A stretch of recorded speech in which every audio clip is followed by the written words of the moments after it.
Among American heroes, Abraham Lincoln continues to have a unique appeal for his fellow countrymen and also for people of other lands. This charm derives from his remarkable life story, the rise from humble origins, the dramatic death, and from his distinctively human and humane personality, as well as from his historical role as saviour of the Union and emancipator of enslaved people.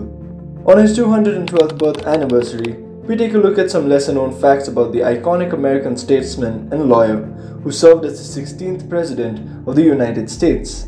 Tall for his age, Lincoln was strong and athletic.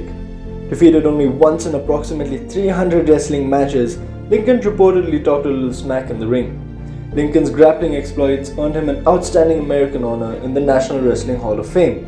After being aboard a steamboat that ran around on low shoals and had to unload its cargo, Lincoln, who loved tinkering with machines, made a device that would help it traverse over shallow areas of water and received an actual official patent for it.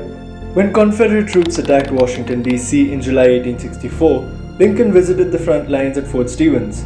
At one point, the gunfire came dangerously close to the president. Legend has it that Colonel Oliver Wendell Holmes Jr., a future Supreme Court justice, barked, "Get down, you fool!" Lincoln had about 18 months of formal law schooling. After his election to the state legislature, Lincoln wanted to become a lawyer, and he began to teach himself the law by reading. He was admitted to the bar in 1837 and began his career as a successful lawyer, and went on to become the president in 1861.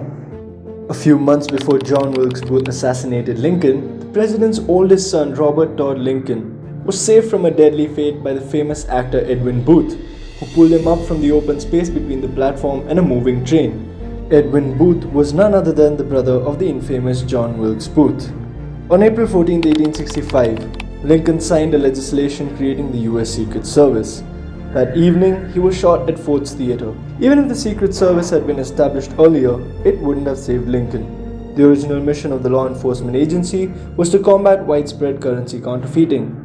It was not until 1901, after the killing of two other presidents, that the Secret Service was formally assigned to protect the Commander-in-Chief. John Wilkes Booth, who assassinated Lincoln, had plans to kidnap the president in exchange for the release of Confederate prisoners. However, on the day the plan was supposed to be executed, after attending his speech in which Lincoln promoted voting rights for the blacks, Booth changed his plan and became determined to assassinate the president. His relevance endures and grows to this day, especially because of his eloquence as a spokesman for democracy.